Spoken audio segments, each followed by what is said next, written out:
এসছে সাউকারি করতে সব জানতা গামছা উলি, জানো তো? হ্যাঁ, অন্য কোনো সময় দেখবে একটা কাজ বলো খুঁজে পাবে নাকো, যেই বদমাইশি করার গন্ধ পেয়েছে এমনি ধেয়ে এসছে।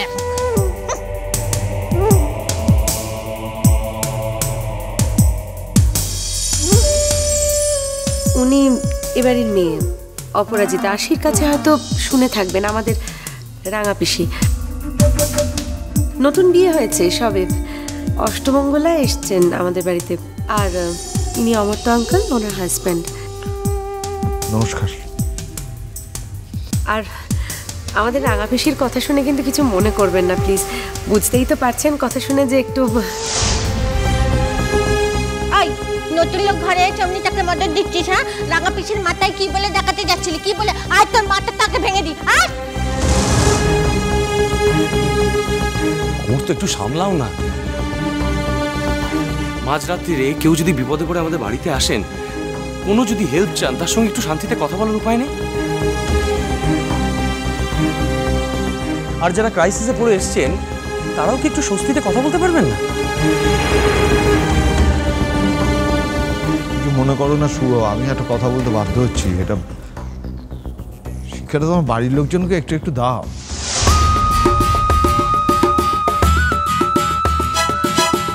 একজন ভদ্রলোক ভদ্রমহিলা রাত্রিবেলা তাদের ক্রাইসিসে পড়ে তোমাদের বাড়িতে এসে তাদের শুনতে হচ্ছে তোমাদের বাড়ির কোন মেয়ের মাথা খারাপ আর কে সুস্থ আছে, এইগুলো।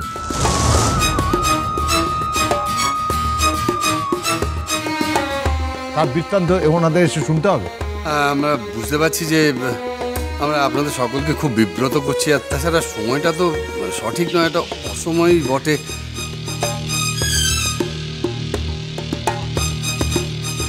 আপনারা যদি অনুগ্রহ করে একটু আরশিকে ডেকে দেন তাহলে আমাদের। তার আগে আমার একটা কথা জবাব দিন তো। আমি অরিনের সোনা ঠাম্মা। হ্যাঁ হ্যাঁ, আশির কাছে অনেক শুনেছি আপনাদের কথা। না থাক, প্রণামের দরকার নেই। একটা কথা বলুন তো, কি মেয়ে মানুষ করেছেন, তার উপর আপনাদের কোনো নিয়ন্ত্রণ নেই?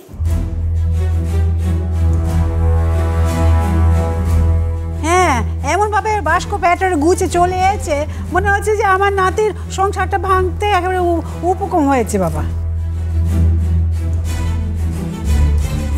আমরা যে কতটা লজ্জিত কি করে আপনাদের বোঝাবো।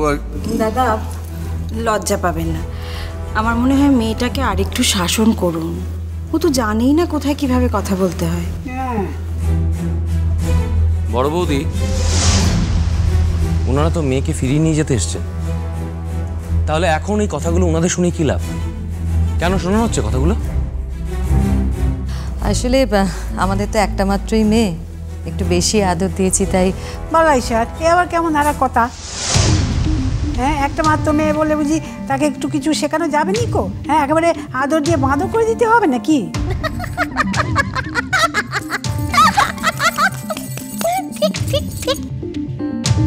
বাড়ি ভর্তি লোকের সামনে সে যা বলেছে, যা করেছে, কোনো সুস্থ মানুষের দ্বারা তা সম্ভব না।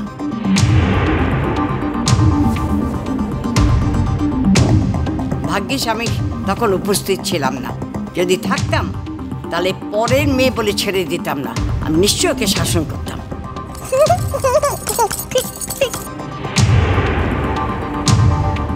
কিন্তু শোনা জেঠি, এখন যখন ওরা মেয়েকে নিয়ে যেতে এসছে, তখন তো প্রমাণ হলো যে ওরা মেয়েকে শাসন করতে চাইছে। তাই বলছিলাম কি, এখন এইসব কথা বলে ওদের অপ্রস্তুত করে তো কোনো লাভ নেই। তুমি থামো তো মেজো বৌমা। গুরুজনরা কথা বলার সময় কথা বলার অভ্যেস তো তোমার ছিল না, এখন দেখছি তাও হয়েছে। দেখুন, আমরা তো আমাদের মেয়ের দোষ আমরা স্বীকার করে নিচ্ছি, কিন্তু তার সঙ্গে একটা কথা বলতে বাধ্য হচ্ছি, আমার মেয়ে যেমন অন্যায় করছে, তেমনি এক্ষেত্রে আপনাদের বাড়ি এবং আপনাদের ছেলেরও কিছু ভুল হয়তো ছিল। আমাদের ছেলের ভুল ছিল? হ্যাঁ, পরিবারকে যখন জড়াচ্ছেনই তখন তো ভুলটা স্বীকার করে নেওয়া উচিত, তাই না? কি জানি বাবু, আমাদের তো সাথে পাচ্ছেন নেই, আমাদের যে কেন কথা বলছে বুঝতেই পারছি না তো। আসলে অরিন আর আরশি যে দীর্ঘদিন ধরে ঘনিষ্ঠভাবে মেলামেশা করতো তা তো আপনারা জানতেন না।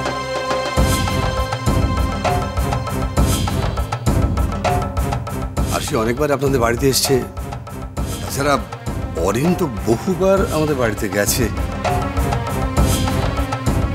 ওদের মেলামেশা যখন ক্রমশ আরো ঘনিষ্ঠতর হয় তখন মানে বিয়ের কথাবার্তা চলে, তখন হঠাৎই আরশি স্টেটসে চলে যায়।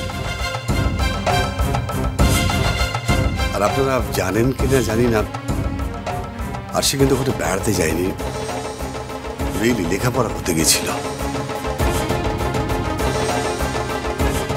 এখনো পর্যন্ত আমরা কিন্তু আমাদের ভুল খুঁজে পাচ্ছি না দাদা।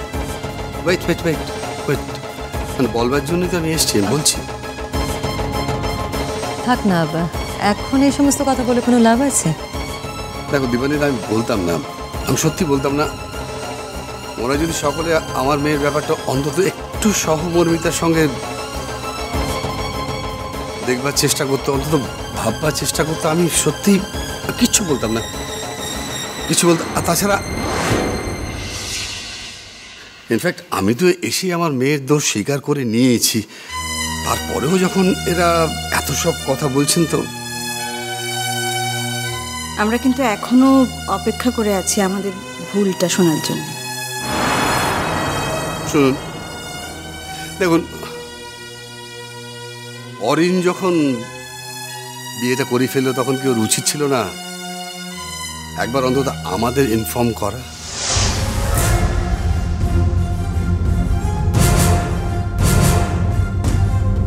না, ও অন্তত একবার আরশিকে ব্যাপারটা জানাতে পারতো, ওর সঙ্গে কথা বলে নিতে পারতো।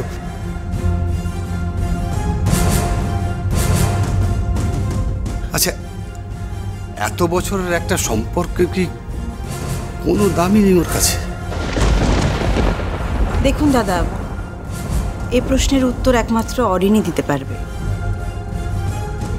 আমরা ওর পরিবারের লোকেরা বলতে পারি, আমাদের পরিবারের কেউই আরশির মতো মেয়েকে কোনোদিন মনে মনে অন্তত বউ করতে চাই।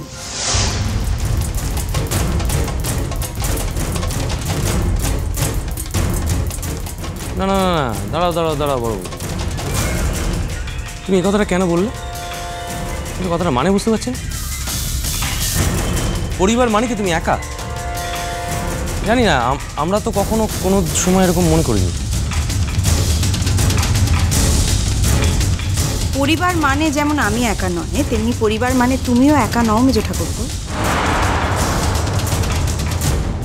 যাকে যাক, কথায় কথা বাড়বে। আর আমার মনে হয় বেশি কথা বাড়ানো দরকার নেই শ্রীময়ী। আর সেই গেস্ট রুমে আছে, যা ওকে গিয়ে খবর দে। আমি যাচ্ছি, আমি গিয়ে ঘিটি ধরে তুলে ওকে দূর করে দিচ্ছি। দাঁড়ো, আমি যাচ্ছি।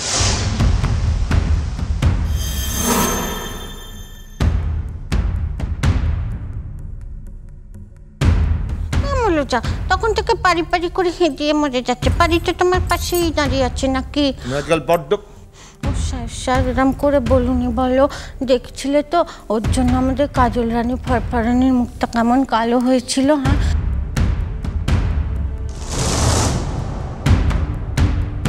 চলো চলো, তুমি আমার সঙ্গে চলো, আমরা দুজনে মিলে ওকে তাড়িয়ে দিই। চলো চলো, ওকে ডেকে দিই। কথা বলে শোনো না কেন? বড্ড অবাধ্য হয়ে গেছে। একটাও কথা বললে শুনুন, মুখে আঙুল দিয়ে চুপ করে দাঁড়াও এখানে, একদম দাঁড়াও এখানে। ওকে ডাকার জন্য বাড়িতে অনেক লোক রয়েছে, তোমাকে যেতে হবে। দাঁড়াও এখানে, দাঁড়াও দাঁড়াও।